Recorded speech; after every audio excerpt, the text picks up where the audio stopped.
Hey everyone, thank you all for joining. My name is Patrick Albano, and as David mentioned, I'm a GM of Client Development at the Trade Desk, and excited to speak with Doug today. Doug, good to see you. Good to see you as well. Do you want to open up with a quick intro and tell the audience sort of your background, what you do at Pearle, and also maybe how the business has fared over the past couple of years? Sure. So for the last 10 years, I have been the Chief Marketing Officer at Pearle Vision, which is one of the brands under the Estée Lauder Exotica portfolio. My career really began in the agency world, moved to the client side. I'm one of the few men that you'll ever meet that actually could say proudly that he was an Avon lady. When I was at Avon, bopped around in the world of fashion and beauty. I was the head of marketing for Victoria's Secret Pink, taking that business nationally. And then, as I mentioned, joined Pearle Vision in 2012. How are we doing? We're actually doing extremely well. The resiliency of our category, our brand, and most importantly, our licensed operators has us poised for a fantastic 2021, coming off of a really strong recovery in 2020, not only from a top line and a profitability perspective, but any business that's a franchise business like ours, it's about growth. And we're opening up a record number of eye care centers this year, thanks in large part to our incredible licensing and development team. Very nice, great. Love the Avon lady shout out. So I was a CMO for a little while, and one of the questions I always got asked, I'm going to ask you, which is, could you just tell us what a CMO does? Maybe a pie chart of the day in the life or a week in the life of Doug. So a day in the life and a week in the life is probably pretty boring to go through. What I'll say is that each and every day, the opportunity to impact this brand is prevalent. And that's frankly why I stayed for the last 10 years. In any business, you have decisions that are easy to make, and most importantly, decisions that are critical to make. The difficult decisions are the ones that come when you're not educated. And so I think I spend a disproportionate amount of time trying to educate myself, not just on the category, but most importantly on the consumer. Operating from a perspective of hiding behind a spreadsheet is not the way that I've chosen to lead marketing or lead the businesses that I've been a part of. It's really about getting out into the community, seeing how our eye care centers are doing, watching and observing. The power of observation is incredibly important. So I probably spend 50 to 60% of my time really focused on the consumer and what's going on at the individual brand level. The remaining time that I have from a work perspective, it's really just trying to stay current with, the ever-changing world, both off and online. Whether it's the folks in the linear world fighting about Nielsen versus ComScore, or in the digital world dealing with algorithm changes in iOS 14 and 15. It's never the same day twice. I think most importantly, what I try to do is to provide my team the opportunity to make a difference. And that's not about what your title is. That's honestly about your passion, your ability to really get into the business, understand it, and then feel obligated to bring your best thinking to bear every single day. That's great. I love the idea of spending time watching the consumer. How do you do that? Is that literally you going into stores? Do you do it unannounced so that you get the true kind of like associate action that you want to see? It's a lot less creepy in the eye care category than when I was in beauty or intimate apparel. That's for sure. I will say that I've been kicked out of a fair number of Macy's and Bloomingdale's over the course of my career. But in our business, it's really just watching, going into our eye care centers, talking to our licensed owners, the power of observation, watching somebody go through the journey from the exam room to the retail floor, and then most importantly, coming out with their perfect pair.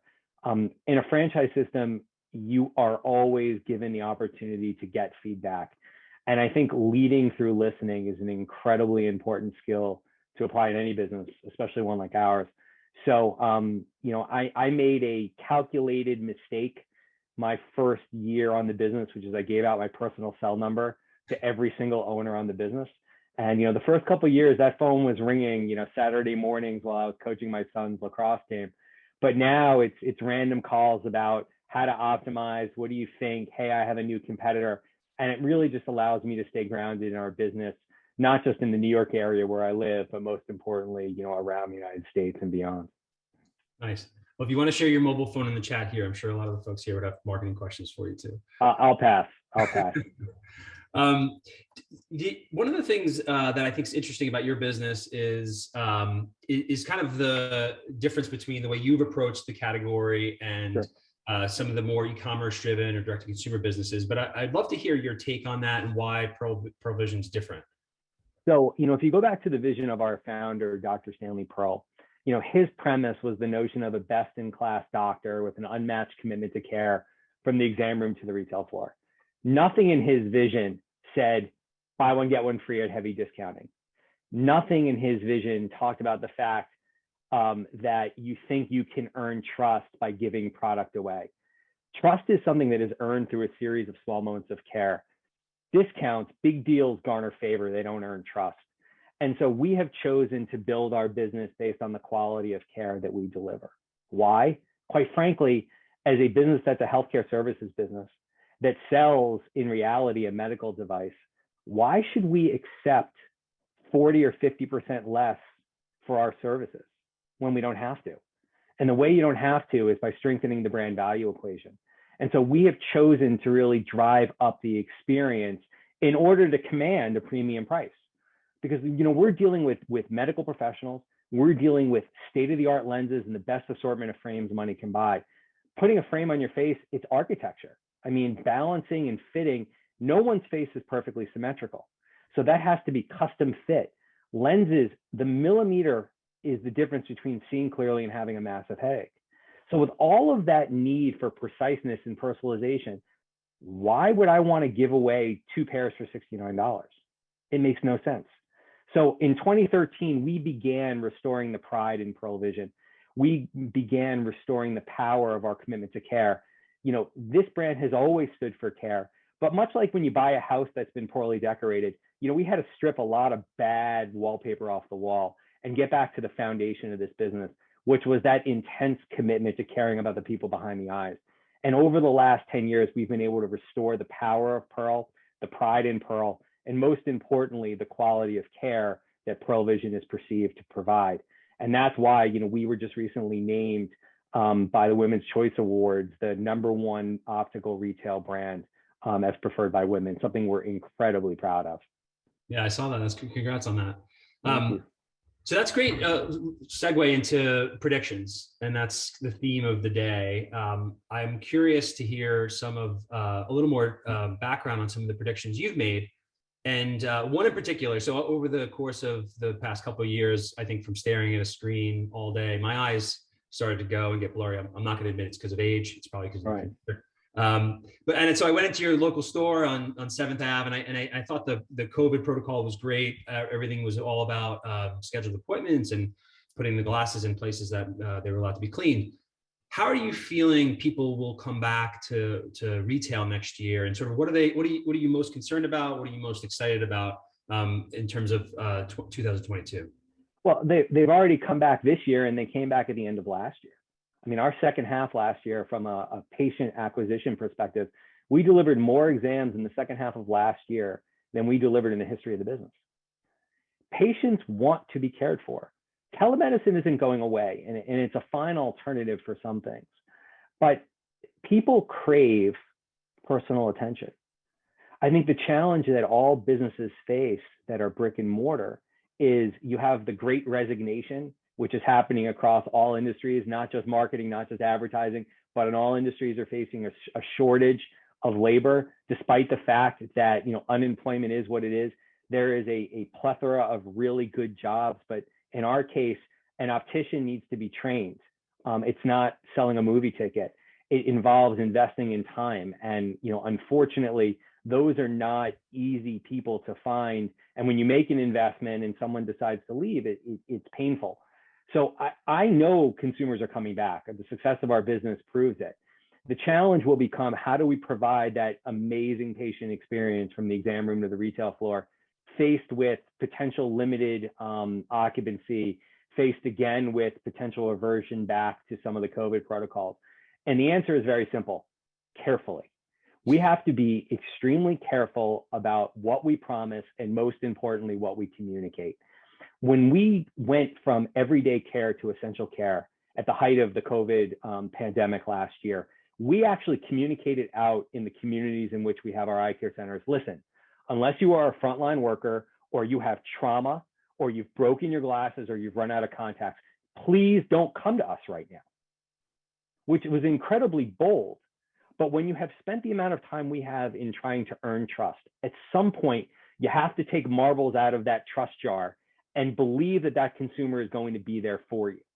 And they did, and they came back. Once we opened back our doors and opened up our exam books, we were flooded with patients seeking quality of care. And I think for us, we just have to be very careful and very transparent with our consumers when we have issues with scheduling exams. We want to make sure that we're updating our patient scheduler online. We want to make sure that when it comes to promising when your perfect pair is being delivered, that we're being incredibly transparent. We commit to somewhere between 7 and 14 days. We try to get it done in less time. But if you promise 7 to 14 and you deliver 21, you have a problem. If you promise 7 to 14 and you deliver 7, you've delivered an amazing experience. So we have to be humble and recognize that there are certain things facing our business, like all other businesses, that require us to be incredibly transparent with the consumer. Consumers want to embrace brick and mortar again. They're craving personal connection. And I think the best thing to happen to brick and mortar was the fact that people in the pandemic, while they were e-com shopping, longed to be able to go back to a restaurant and eat, right? Longed to be able to see their favorite sales associate at their favorite boutique to help them find that perfect dress or that perfect outfit. And so the power of human truth, the power of people is not gone. I think it's stronger than ever. Brands are just struggling, all brands, to find the staffing to be able to keep up with it. And do you think that that the expectation will be, there's a consumer understanding that it may be tough to find the right people? Because I'm sure you've had this experience too. I've gone to stores, restaurants, the product's not there. And so it's frustrating, but then you also try to understand, like, do you think consumers understand that right now? Or are you trying to communicate in that in any way that things have changed a little bit? So the good news is I think this is not a small business problem. This is not a big business problem. This is a business problem. The supply chain is impacting businesses big or small. Anybody who's done any home renovation, I think it took me 7 months to get my new refrigerator, which was crazy.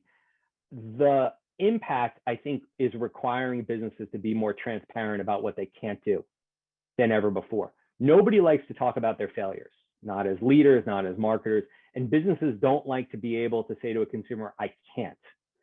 But by being transparent, what you actually do is earn trust. People are willing to understand and be patient, provided, quite frankly, that you don't bullshit them. The more transparent you are about what you can deliver and when you can deliver it, the stronger the relationship between you and that person at the other end of the register actually becomes. It's when brands aren't transparent, promise 3-day and deliver 7. And that goes from Amazon to, Annie's House of Optical. That's when you lose trust, and that's when you really create, tension between your customer base and your brand. Yeah, it's and especially you've talked about this in a world where reviews drive so much of a consumer decision, and a bad review can completely change someone's perception of your business. How do you make sure that the staff really understands that? And is it through training, or maybe you're calling them on their cell phones? So we live in a feedback culture, not just as marketers but as consumers. And unfortunately, the bulk of feedback is very polarized. You very rarely get a mediocre review. You either get an amazing review or you get a devastating review. The reality is that perception may not reflect reality, but it absolutely reflects a truth. And more, as we evolve out of the pandemic, there's the dimension that I would call intentionality, where people who want to go into brick and mortar are planning with much more purpose when they're going to go. For those of us like myself that are working from home, being able to sneak out on a Wednesday at 1 o'clock to go get my teeth cleaned or to go see the eye doctor is possible. That may not have been possible a year ago. So you have to be mindful that consumers are going to research you and make those decisions based in large part on what they're reading. Brands cannot scrub their reviews. If you look at any business and they're 5-star across the board and they don't have a single negative review, somebody should call shenanigans. Because every business is going to have an opportunity to disappoint. Okay. The old adage was the consumer is always right. That's not the case. The consumer sometimes can be unreasonable. You know, we've all interacted with businesses where the business has been unreasonable, but we have to ask ourselves, as a consumer, have we ever been unreasonable? And the answer is yes. The challenge is that unreasonableness now gets magnified because somebody puts a review on Google My Business page. And so you have to be mindful of that reputation narrative. And fortunately, we've partnered with a company called Reputation to help us manage our online narrative. It allows us the opportunity to click into every one of our eye care centers and look at the reviews and understand where trend exists. A bad review is not cause for alarm. A series of bad reviews is cause for alarm. And it's really about volume. You know, if you have 10 reviews only, chances are 1 or 2 people are going to be disappointed. And just simple laws of math, if 2 out of 10 give you a 2 out of 5, you could have 5s across the board. What's that going to do to your average? So we have been doing a lot of communicating with our franchisees, with our corporate employees about not only soliciting reviews, but most importantly, responding. Because there is nothing more than taking an adversary and turning them into an advocate because you have showed empathy and you have tried to make it right. Doesn't mean that we've done it, doesn't mean that you're going to be happy, but the attempt to acknowledge that we have an obligation to at least try is something that brands like ours need to get credit for. And the best way to do it is to be responsive to what people are saying to us online. Yeah, it's really interesting. Does that ever affect the way that you then either create marketing content or copy? Because it it tells you a little about what consumers thinking about you. So, what I would say is that if you're not angering somebody, you're probably not doing something right. I remember one of the early pieces of creative that I developed had a same-sex couple in the commercial. And wow, I got some very colorful letters from people about it. I did another spot where I did an interracial couple, and boy, did I get some letters. But that stuff is not going to stop me from doing what's right, from doing what's reflective of today's culture. And I think for us, we are mindful of it, but we certainly aren't going to be swayed by 1 or 2 people's perspective, especially those that are ill-informed about what we should or shouldn't be doing. Yeah, love that. All right, let's talk about some more predictions. So a couple of the questions that came in, one through LinkedIn, and it's been a hot topic throughout all of the panel sessions today from Ali Dib was the question about the metaverse. And I've heard different angles on this today. But I think there's a broader story here, which is about consumers kind of owning the internet versus companies owning the internet. And while I don't, if you've had a thought about whether there'll be a Pearle vision in a virtual world one day, I mean, that'd be interesting. But it also curious how the thought process. So when I say that and you hear it and you read it, how do you process through, like, is this something I want to spend time on, or do I want to devote my team's effort to this? Sure. So I operate from the philosophy that FOMO isn't a marketing strategy. Okay. If you look at the dearth of apps that exist on the App Store, I'd say 80% of them are completely useless and shouldn't exist. And the majority of those were created by brands and businesses because they were afraid if they didn't have an app that they were going to get left behind. Innovation really begins with the letters I and N, which in my mind stands for insight. We're going to pursue opportunities to support growing our brand based on insight. Insight doesn't just come from quantitative data, it comes from qualitative data. So because somebody is doing something doesn't mean that you should. And for us, we have to ask ourselves humbly, what do we have the right to do? I could create an app tomorrow, but does a consumer who's coming to me once every 14 months for an annual eye exam and an updated prescription and a perfect pair really want to have a Pearle Vision app on their phone? Probably not. Probably not. The same way that a consumer doesn't want to get an email a week from me. Humility has to be part of every successful brand strategy. So with some of the things that are going on in the world of crypto and NFTs, certainly you're not going to ignore them. But for us, to me, in order to pursue anything, I have to understand what is the insight. What is the reason to believe that this is something that is going to be accretive? Does it fall in the must do, the need to do, the could do, the should do's, or the want to do's? And as you get lower in the funnel to the must and the needs, look, we've made incredible progress driving our brand health, but we certainly haven't reached perfection. And so we are laser-like focused on the must and the needs we're exploring some of the coulds and the shoulds, and we're keeping an idea on the wants. And I would say some of that stuff probably falls into perhaps the wants, not necessarily the musts, the needs, the coulds, or the woulds. Is there anything in 2022 that's moving into the must and the need category? Is there a new channel or a new technology or something that you're excited that you're doing? So, one of the really exciting pieces of innovation that we've brought into our eye care center is our digital fit technology. As I mentioned, a millimeter of fit is the difference between seeing clearly and having a massive headache. And there's something called a PD measurement, where if you've ever gotten glasses, you put the glasses on, and in the old school way, the optician would take a Sharpie and put a dot on the lens to measure where your pupil really sits in the lens. And that really gets into lens construction. We have taken it to a whole new level with our digital fit technology that allows us to get incredibly precise. That's going to allow us to make that perfect pair even more perfect. It should reduce remakes because of an improper lens construction. But I think most importantly for the consumer, what they're seeing is the use of technology to create a more personalized, intimate experience with our associates, not a replacement for our associates. The second thing I think that we're incredibly excited about is continuing to explore the US Hispanic market. 40% of Hispanic kids have an undiagnosed vision issue versus 25% of general population.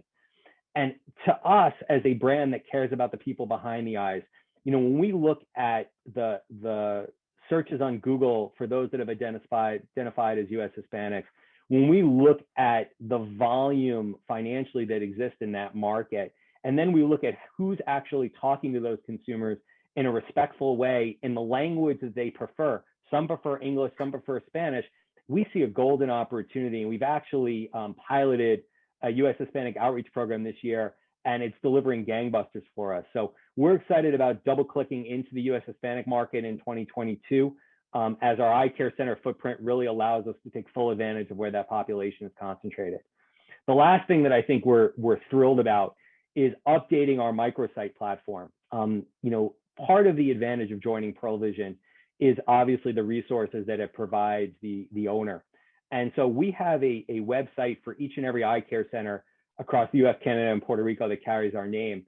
We've been in the process of updating the look of that, the functionality, the searchability to be reflective of a premium brand that we are. We recently launched our OD pages. We will be launching within the next, I think, 3 weeks, the overall retail microsite refresh. And I think that's going to really help create the right message to the consumer who's searching for an elevated level of care in their community, that we're their answer and their solution for them and their entire family. That sounds like a pretty big technical project. It's interesting. Let's put it that way. All right. But I know that, it's along the theme of personalization, which we think about a lot at the Trade Desk. It was a big topic on the last panel. And I think it's interesting how you think about it as well, because you've got personalization in store as well as digitally. One of the questions that came through in the chat was from Dave Dembowski: how will AI drive marketing and advertising opportunity for Pearle as a wearable brand? Yeah, I see Dave's question. I don't know if I should answer it because he spelled Pearle wrong, but I will because it's a good day. So we're obviously using the power of technology to help enhance the return on ad spend in a number of different ways. Whether that's in the way in which we do our segmentation, obviously the way we're using our first party data and creating cohorts that allow us to go out and communicate with people that really resonate with what we're saying, because we are not a brand for everybody. If you believe that you should buy your eyeglasses at the same place you buy your groceries, Pearle Vision is probably not the place for you. So it's about searching and finding those of like mind and ensuring that we're in their consideration set. I think that's probably the most effective way that we can use AI, is to help us be smarter about who we're talking to. We know who we want to talk to. Finding them is the challenge. And it must have changed a lot. Like, you have an interesting purview because you've been there for 10 years. 10 years ago, that was sort of maybe a direct mail, a little bit of digital. Now you can do that in TV and lots of other places. I'm curious to get your take on how do you think about being precision marketing and maybe trying to find the right people and more broad-based marketing? Here's the bad news. Direct mail is back, folks. and it's our fault as marketers, we double clicked into the efficiency of email, and now people have more junk email than they know what to do with. And what's happening is they're just trashing it. People went away from snail mail because of the below the line cost implications. And as a result, consumers are getting less and less mail in their mailboxes. So, in a recent study that we did in terms of a return on investment in our CRM platform, we are seeing record levels of return on investment in direct mail. So, they always say what's old is new again, and that's not necessarily just true in fashion. I think what you're going to see is a harken back, perhaps maybe as far back as 10 years ago, in terms of how to build an effective marketing plan. Linear television is not dead. TV is not dead. Shitty television is dead, much like Amazon didn't kill brick and mortar retail. Amazon killed shitty retail. It has required brands from a content perspective, from a messaging perspective, to step up their game. So email is absolutely not dead, but you have to be choiceful and humble about what you want to say and when you want to say it. And it's the same thing with your marketing stack. We are finding that consumers are benefiting from a layered message. It's not a one dimension fits all platform. You can't just run digital display or PPC and be successful, because your effectiveness when you show up on page 1 of Google is directly correlated to what people think of your brand. And pay-per-click is not where you tell a story. Video is still the most effective way to tell a story. So we're certainly going to avail ourselves of all the technologies that exist, but we're also going to be cognizant of the human factor and thinking human about how consumers make decisions. And for us, consumers make emotional decisions before they make rational choices. They need to fall in love with you emotionally, or believe that you are the place they should trust before they make that rational choice to schedule an exam Thursday at 3. So emotional storytelling will remain at the core of what powers Pearle. And I'm really confident with the resources that we have in place that we're going to continue to be able to resonate both at a national and a local level. Yeah, you've got the Small Moments campaign, which is a video-based platform, right? And it's kind of intended to do that exact same thing. How do you? I can imagine though, as I see all the different channels and streaming services that are going on in my house, how do you think about like producing enough content to continue to connect with people, be relevant? I mean, that's got to be a bit of a challenge, right? So, look, again, I go back to the humility point. I know what my marketing budgets are relative to my competition. And I also know that there is something to be said for consistency. And consistency isn't about matching luggage. It's about having the same voice, the same principles, the same ideals, and reflecting that in everything that you do. We're of the mind that we should do less, but do it better. We've made significant investments in creating strong content. Maya, which is our execution that's running right now, the latest installment in the Small Moments campaign, really was about getting into the mindset of, in this case, a teenager who's looking to fit in. And we were able to celebrate the fact that one of our eye care experts was able to help her feel good about herself, to bring out what makes her special, what makes her different, what makes her unique. And that's an incredibly powerful message. And we've built around that with extensions. But we want to be careful that we're not sort of spraying and praying. We want to make sure that when we do something that we do it right, and that most importantly, we get credit for it in the mind of the consumer. And so to do that, you have to look at your investment approach very carefully, especially because it's not my money, it's our franchisees' money. So I want to be very careful in ensuring that we're not over investing in below the line, which is, code word for the cost to make stuff, and spending too little and actually getting it out there. Strategy without great execution is nothing more than words on paper. And it's the same thing for content. There is no such thing as organic content anymore. It's pay for play in every vehicle. And that's disappointing, but that's a reality. So we want to be very careful and cautious about doing things that are meaningful, because we don't take the trust that we've earned lightly at all. Yeah, and I know in franchisee-driven businesses too, you got to make sure your franchisees see the ads, and they need to make sure that their money is getting used wisely. Yeah, I mean, I love the text message. It's not a bad thing when you give out your cell phone when you get a text message that somebody saw your ad on the Grammys or on the Monday Night Football game. I love those messages, and fortunately, with our great buying team, we're able to get those high quality placements. Nice. Yeah. Okay. So we talked about predictions for 2022, and you've got some interesting ones. I'll definitely put direct mail one of at the top of the list for good predictions for next year. I Yep. wanted to go ahead even further though, and take a chance to see what you, if you, let's say we were sitting here, Brand Innovators 2025, and you were looking back, and the question was, what was the most important thing you did in 2022 to improve your business? What do you think you would say? I honestly think I would say, and it goes to mentality, um, the decision to remain humble. And I say that because, we have achieved some really impressive business results, top line and bottom line growth.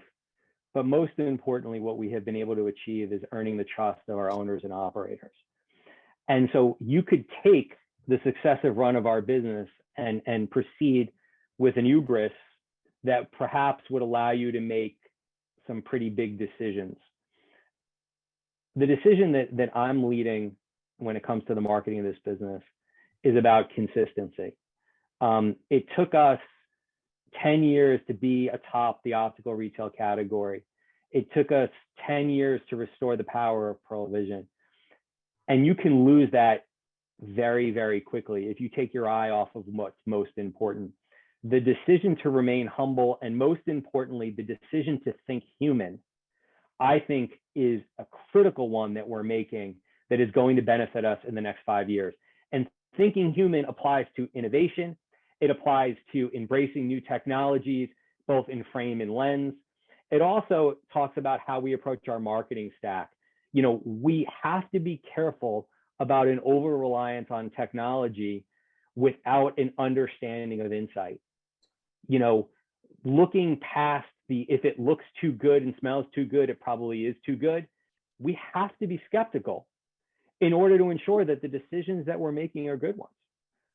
There are a number of others that I think, we've made over the last couple of years that 5 years out are going to pay off tremendously. But I think really remaining humble, despite our success, and I think remaining grounded in the notion of thinking human are two critical anchor points that I think are going to allow us to be successful for the next 5 years. Yeah, I think that falls, I mean, that sums up a lot of what you've been saying about what you're doing in store and how you're thinking about post-COVID or the current return to retail. Because I do think that's going to be a big theme. Like we all really stripped a lot off over the past couple of years, and now we're looking for companies to be more human. Yeah. So there's another question, Alex Leiter, how do you consider new purchase-based data sets to inform your audience segmentation and omni-channel targeting strategies? I think I have to go back to grad school to understand the question. I think that's about, I'm going to assume that is about list acquisition, perhaps. Yeah, and let me tie it to another one of the big themes today, which is retail media. Sure. So I think in the retail media world, where we heard Walgreens earlier just talking about retail media. There's all these ability to now understand people who purchase glasses or purchase other products and target those people online. So I think this is kind of, are you thinking about those new ways of targeting people? Because it's even deeper than it ever has been now that we're tied to retail sales. Yeah, I mean, obviously, I mentioned before about our progression in the U.S. Hispanic market. Share of market grab is really the name of the game. Bringing in incrementality is the name of the game. And for us, we're going after certain audiences, provided that it's based on an insight. The U.S. Hispanic market was based on an insight. It was based on the degree of insurance that they have. It was based on the prevalence of vision issues that aren't being addressed. It was based on, the 20 million Google searches a year by people that have self-identified as U.S. Hispanic, where there's not a single optical brand that's appearing on page one. Those are smart ventures into audience growth.